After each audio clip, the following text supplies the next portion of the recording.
அப்பளக்கூட்டு ரொம்பவே டேஸ்ட்டாகவும் சிம்பிளாகவும் எப்படி செய்கிறதுன்னு பார்க்கலாம்.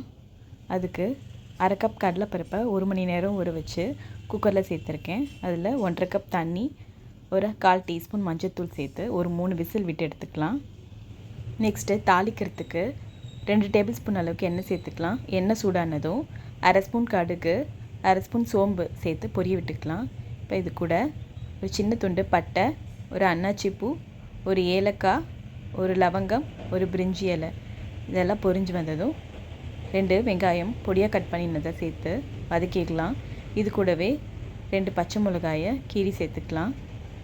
ஓரளவு வெங்காயம் கலர் மாறினதும் ஒரு சின்ன தக்காளி, கொஞ்சமாக கருவேப்பிலை, தக்காளி வதங்கிறதுக்கு தேவையான உப்பு சேர்த்து நல்லா வதக்கி விட்டுக்கலாம். தக்காளி நல்லா வதங்கி வந்ததும் அதில் அரை டீஸ்பூன் இஞ்சி பூண்டு பேஸ்ட், 1/4 டீஸ்பூன் பெருங்காயத்தூள், அரை ஸ்பூன் வெறும் மிளகாய்த்தூள், 1 ஸ்பூன் தனியாத்தூள் இதெல்லாம் சேர்த்து நல்லா கலந்து விட்டதுக்கப்புறமா வேக வச்ச கடலைப்பருப்பை சேர்த்துக்கலாம்.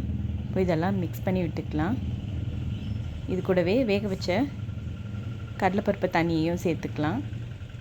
எல்லாம் ஒன்றா மிக்ஸ் ஆகிற அளவுக்கு கலந்துக்கலாம்.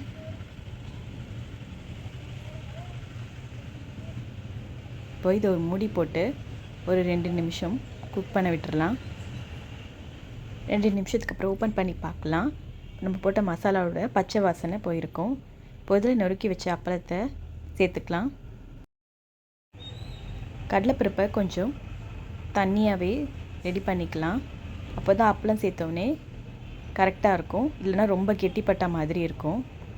இப்போது நல்லா சேர்த்து கலந்து விட்டதுக்கப்புறமா இதில் பொடியாக கட் பண்ணின கொத்தமல்லி தூவி பரிமாறினா சூப்பரான அப்பளக்கூட்டு ரெடி. இதை நீங்களும் ட்ரை பண்ணி பாருங்கள்.